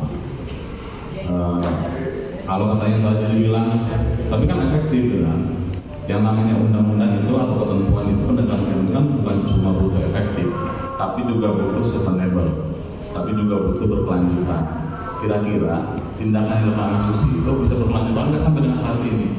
Karena toh kondisinya hari ini dihentikan tindakan itu. Kenapa? Karena kita sudah mendapatkan nota protes dari beberapa negara, terutama yang paling dekat adalah Vietnam. Sebetulnya kalau protes kita, ya jangan nyolong dong. Gampang ke negara Anda. Cerdas lalu. Jangan membiarkan mereka kemarin kan ada drone, malah lu nyalahin, marah Tanjung. Dia mana kalau kayak gitu loh. Sama kan kami juga di hukum pidana kan, kalau nyolong juga ya harus diproses. Harus buktinya cukup gitu kan, harus ada lembaga peradilannya. Ini pun sama sebetulnya, dan cuman berbedanya adalah kita terikat tadi itu Constitutional Bond ke UNCLOS 1982 bahwa memang ketentuannya harus melakukan tindakan promilis, dan itu jelas dan tidak menjadi alasan karena negara yang lain sudah melakukan tindakan itu. Filipina sudah ada ketentuannya, Australia sudah ada ketentuannya, dan kekurangan kita adalah cuma menyusun ketentuan berkaitan dengan berapa jumlah angka nilai denda yang dimungkinkan yang harus dibayar oleh para pelaku tindakan IUVC. Itu yang sampai dengan hari ini tidak pernah selesai. Jadi tidak pernah ada perhitungan yang jelas berapa. Padahal kan bisa dilihat dari jenis kapalnya seperti apa yang melakukan tindakan IUVC. Terus kemudian kemungkinan kita kerugiannya berapa. Terus kemudian ada kemungkinan itu bakal berefeknya kepada sustainable tadi itu, kepada perikanan lestari kalau misalnya efek itu berapa. Kenapa? Karena memang itu yang harus kita lakukan hari ini. Makanya tadi saya bilang jangan sampai penegakan hukum cuma untuk efektif dan cerah aja, tapi kan harus sustainable juga. Jadi harus berkelanjutan, jangan sampai penegakan hukum itu tidak berkelanjutan. Sampai dengan hari ini tindakannya tidak berkelanjutan. Itu yang pertama. Terus berkaitan dengan Natuna. Saya pikir kalau Natuna seperti Pak Surya tadi bilang sudah clear bahwa Cina pun tidak fair dengan klaimnya. Klaim 19 Cina itu awalnya adalah menyatakan hanya mengklaim berdasarkan tradisional fishing ground. Jadi berdasarkan kebiasaan nelayannya menangkap ikan. Yang hal tersebut nggak ada dalam UNCLOS. Adanya adalah tradisional fishing right, hak nelayan berkaitan dengan hak tradisional menangkap ikan. Tetapi terakhir kan, ketika kita melakukan eksplorasi di atas kontinen, Cina protes juga. Padahal kalau misalnya bersumber landasan itu dari tradisional fishing ground, nggak ada urusan tuh dengan landasan kontinen. Jadi ya kita abaikan. Kan? Dan kenapa Cina masih terus ngorek-ngorek? Karena memang itu untuk memberikan efek bahwa Indonesia ini sebenarnya peduli atau enggak. Kalau misalnya di satu titik tertentu ternyata Indonesia tidak peduli dan menghentikan tindakan itu, maka dianggap Indonesia mengamini apa yang dilakukan oleh Cina hari ini. Jadi yang harus kita lakukan hari ini adalah ya terus aja eksplorasi, terus hasilnya kita ambil karena memang kita berhak dengan hal tersebut. Jadi ketika kita berhenti di sana dengan adanya ancaman dari Cina atau apapun bentuknya, secara langsung kita sudah mengamini hal-hal yang menjadi masukan dari Cina terhadap negara Indonesia. Jadi kalau Natuna, kalau saya meyakini sampai dengan hari ini persoalan tersebut sudah selesai karena memang mau Cina protes seperti apapun, ya tindakannya cuma sebatas protes, tidak bisa melakukan tindakan yang lain. Nah kemudian tadi ada pertanyaan juga, sebetulnya siapa sih yang punya wewenang berkaitan dengan keamanan di laut? Nah ini yang menjadi PR kita semua, di mana ada, kalau tadi dari slide saya, ada kurang lebih 6 ketentuan undang-undang yang mengatur semua prosedur tentang keamanan di laut. Terus kemudian ada 7 penegak hukum yang melaksanakan tugas keamanan di laut dengan segala macam bentuknya. Nah, akhirnya harapannya dengan undang-undang kelautan ini semua itu bisa terselesaikan dengan adanya Bakamla.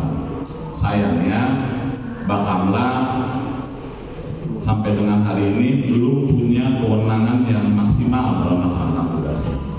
Makanya PR-nya adalah Bakamla dikasih kewenangan yang maksimal, terus kemudian ketentuan perundangan yang lain yang berkaitan dengan sistem keamanan di laut harus direvisi juga. Seperti TNI Angkatan Laut, kalaupun memang kewenangan dia menjadi garda kedua, kalau tadi bahasa Pak Nono, menjadi garda kedua setelah Coast Guard kita, setelah Bakamla kita, nah itu harus jelas ketentuannya kewenangannya. Terus kemudian misal PPMS kita gitu kan, ketika ada EU fishing, karena di Undang-Undang Perikanan PPMS kita bisa melakukan tindakan juga ketika ada EU fishing di wilayah-wilayah tertentu, terutama di wilayah DTE. Sedangkan Angkatan Laut ya sama juga bisa melakukan tindakan itu. Bakamla lebih jelas lagi. Dan sampai hari ini kan Bakamla masih menggunakan dasar hukum Perpres. Nah, kalaupun misalnya bisa ditingkatkan statusnya, mungkin bisa lebih jelas di dalam undang-undang kelautan ini berkaitan dengan wewenang Bakamla, saya pikir akan selesai tuh soalan siapa yang punya kewenangan secara utuh berkaitan dengan sistem keamanan di laut. Karena memang semangatnya adalah Bakamla akan dibentuk seperti itu, menjadi Coast Guard Indonesia. Tapi hari ini tinggal wewenang yang belum bisa terwujud wewenang mereka dalam melakukan kewenangannya untuk menegakkan sistem keamanan di laut. Mungkin itu tambahan dari saya, dari Pak Kabit. Silakan. Ya, siap. Jadi bukan buat Bakamla saya atau buatnya itu dengan menugaskan minimal bintang 3 ya sama dari saya membuatkan dan keamanan laut ini lebih grem. Jadi tentang ekologisasi dan bentukan jabatan di Bakamla itu diperkuat oleh orang yang Iya, Bakamla juga di Perpresnya itu Bakamla itu kan ada 2 juga kan. Jadi ada pegawai tetap, ada pegawai perbantuan istilahnya. Pegawai perbantuan itu malah hampir 90% ya isinya dari teman-teman Angkatan Laut. Jadi di Perpres Bakamla itu memang dia punya 2 personil, punya 2 personil pegawai tetap yang memang menetap di Bakamla. Ada yang namanya pegawai perbantuan. Nah itu biasanya teman-teman Angkatan Laut. Terus kemudian dari Basarnas. Nah itu biasanya mereka ada juga di Bakamla. Jadi kalau Bakamla ini memang sudah ditetapkan menjadi Coast Guard Indonesia, saya pikir Bakamla akan bisa bertindak yang lebih utuh. Terus kemudian yang kedua juga tadi itu pengadilan perikanan kita itu ya harus jelas juga wewenangnya. Jadi jangan sampai pengadilan perikanan cuma berkesan ngurusin orang yang maling ikan aja, padahal yang di laut itu banyak persoalan yang lain kan? Yang memang kenapa nggak ditetapkan yang namanya pengadilan perikanan itu atau pengadilan kelautan gitu kan? Semua urusan di laut jadi situ tempatnya. Sarannya adalah karena tingkatkan kemampuan diplomasi penting biar negara kita di bawah gitu loh. Di bawah harus kalau itu Pak.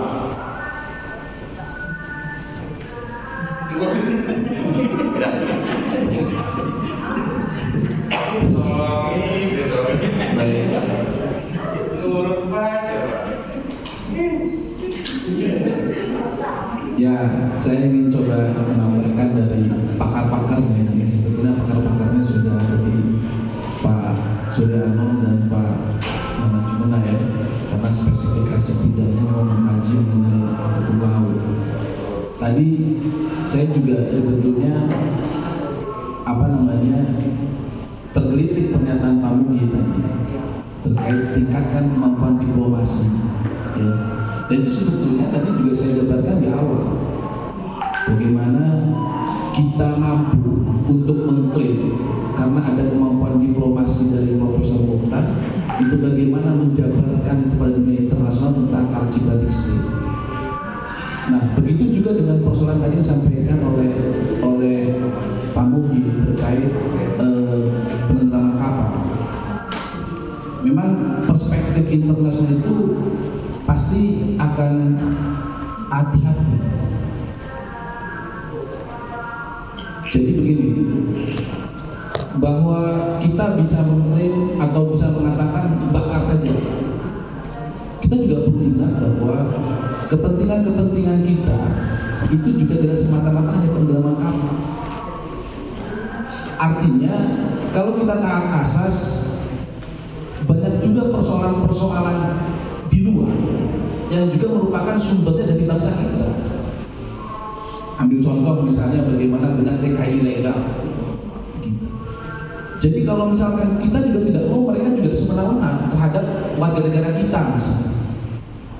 Begitu juga mereka. Mereka juga beranggapan tidak boleh semena-mena.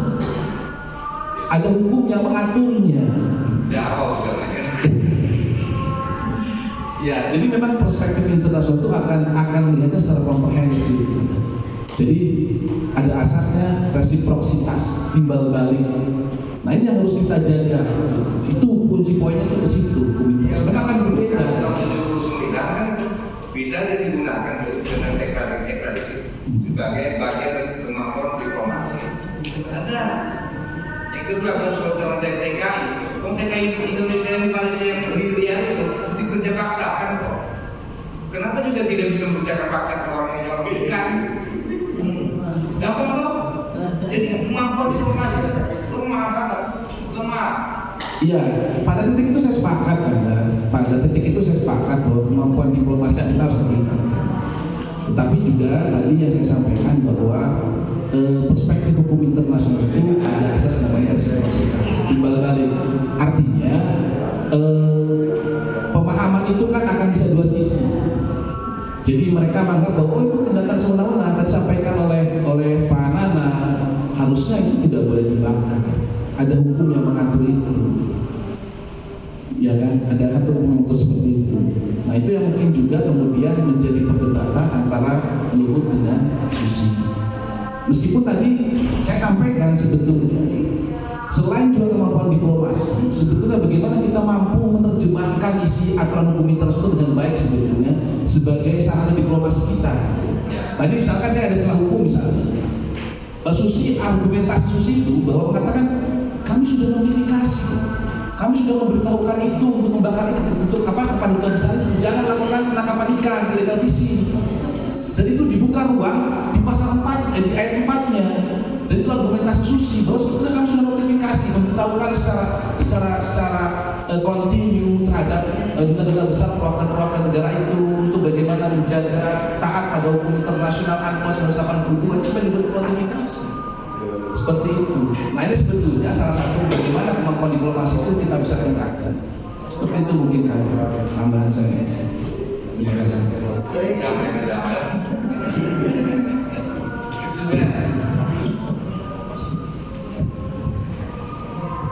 Baik, mungkin dari DPD. Silakan.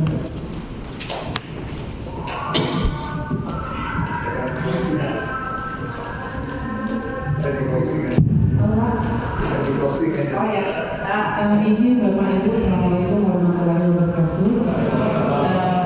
Menjawab tadi pertanyaan Ibu ahli tata negara dan juga teman-teman.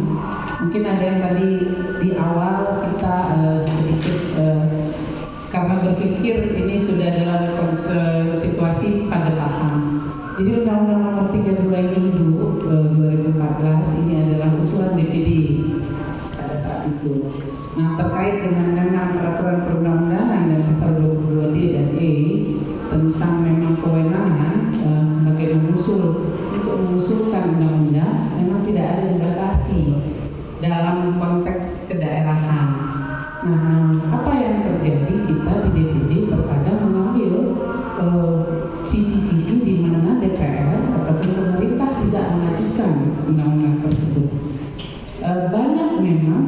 naskah akademik dan draft undang-undang yang dari DPD yang kemudian diakuisisi oleh pemerintah atau DPR. Udah deh, kita ambil aja biar cepat kita bahas. Nah, to be frank, sebenarnya belasan, puluhan naskah akademik dan draft undang-undang yang dari DPD yang diambil untuk diakui atau dibahas oleh DPR dan pemerintah. Kita prinsipnya tidak ada masalah. Karena apa? Tujuan kita adalah segala undang-undang, semua peraturan yang kita buat itu adalah untuk kemaslahatan umat atau untuk kemakmuran bangsa. Nah, terkait dengan Undang-Undang Nomor 32 2014 ini, Bapak dan Ibu, ini harusnya saya dosen juga. Ini abang-abang senior kita gitu ya. Jadi pengalamannya lebih banyak dari kita. Saya dosen juga Pak, tapi di saya usul. Nah, dengan Untirta sendiri beberapa waktu yang lalu kita DPD RI dari Panitia Perancang Undang-Undang juga sudah melakukan MOU terkait beberapa. Kembali ke Undang-Undang 32 2014, apa yang dilakukan dengan kalimat revisi sebenarnya ada tambahannya Ibu, sangat terbatas. Karena kita hanya akan merubah beberapa pasal tadi, walaupun masukan dari Bapak tadi, Pak Hilton, Pak yang kita Pak Nana, kenapa tidak dimasukkan? Nah, ada konsekuensi hukumnya, pasti Bapak dan Ibu tahu. Kalau terlalu banyak, revisi itu bisa panjang, nanti naskah berubah. Kalau lebih 50%, jadi berubah nama undang-undangnya. Nah, konsekuensi ini yang kita ambil, kita butuh cepat. Karena apa? Satu tadi, revisi ini adalah untuk memberikan tadi itu umbrella law terhadap sebenarnya undang-undang tentang pelayaran nomor 17 tahun 2008, di mana di situ di Dirjen itu menentukan yang tadi Sea and Coast Guard itu. Nah, sebenarnya itu derivatif law-nya, umbrella law-nya ini, walaupun tahunnya itu lebih lama gitu. Sehingga perlu satu komando atau kesatuan yang sehingga tidak terjadi lagi kasus antara Ibu Susi dan ini siapa yang membuat itu. Nah, itu satu tadi itu revisi sangat terbatas karena memang kebutuhannya. Kalau sudah terlalu banyak nanti pasalnya, kita akan melalui jangka yang panjang lagi. Yang kedua, untuk ada komando. Yang ketiga, Bapak dan Ibu, ini situasi internasional, Pak. Di internasional itu kalau pengaman lautnya memang udah Coast Guard namanya. Jadi kita Indonesia siapa gitu. Jadi nanti kalau rapat internasional seperti tadi kalau kita perlu diplomasi, how to increase our bargaining position gitu. Nah, kita mau pakai siapa tunjuk? Ini datang semuanya. Jadi kita butuh satu Coast Guard. Coast Guard yang akan mewakili jadi representasi untuk mengcover tadi yang penambahan perluasan laut kita gitu. Ini mungkin Bapak dan Ibu. Nah, apa yang harus dilakukan terkait dengan revisi ini? Inilah yang kita mengikuti, melewati semua aturan-aturan dalam pembuatan undang-undang. Karena itu kita mengadakan FGD di Universitas Tirta Untirta yang luar biasa. Kami sangat mengapresiasi, terima kasih sekali Bapak dan Ibu, hari ini ternyata luar biasa masukannya. Dan ini akan kita lanjutkan dengan pendalaman materi, lalu konsinyering, finalisasi. Untuk studi referensi sebenarnya baik Bakamla maupun kita DPD kemarin sudah juga melakukan studi referensi ke Korea, lalu ke Jepang, ada yang online, ada yang langsung. Nah, ini mungkin menjadi penambahan untuk kita. Artinya mohon maaf gitu. Kalau penambahan pasal-pasal terlalu banyak, kita khawatir ini akan menjadi blunder intinya, sehingga memang revisi ini sangat terbatas. Demikian Bapak dan Ibu, terima kasih atas masukannya. Kami sangat berterima kasih dan pasti di masa-masa yang akan datang akan lebih ada lagi kerjasama dan komunikasi kita DPD RI dengan Universitas Agung Tirta Yasa. Terima kasih, selamat siang, salam sehat, terima kasih.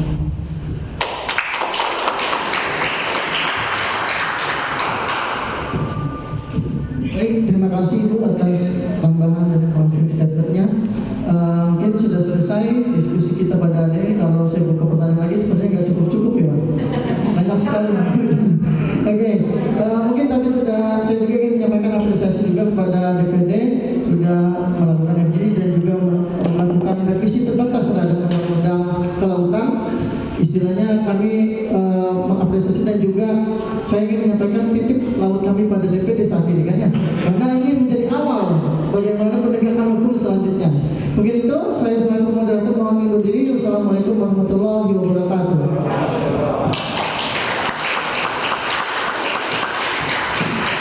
Terima kasih kepada Bapak Moderator yang telah memandu jalan diskusi dengan pemateri-pemateri yang luar biasa. Alhamdulillahirrahmanirrahim, para hadirin yang berbahagia, seluruh rangkaian telah selesai kita lalui. Mohon maaf apabila ada salah kata yang kurang berkenan. Wabillahi taufiq wal hidayah. Wassalamualaikum warahmatullahi wabarakatuh.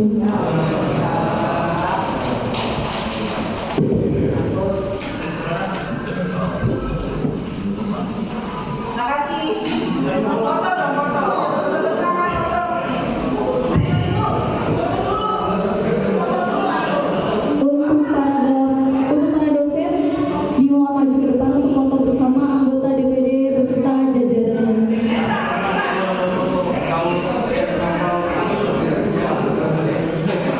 Silakan Pak maju ke depan.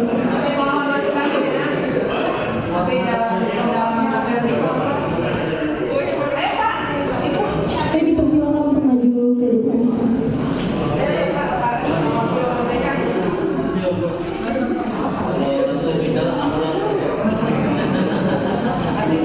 Agak bergeser.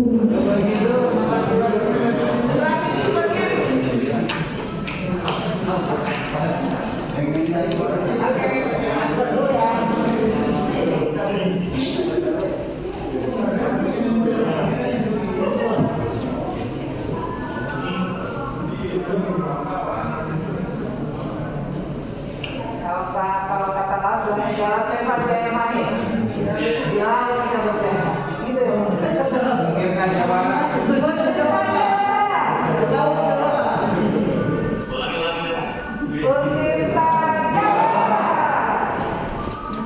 Kalau di BD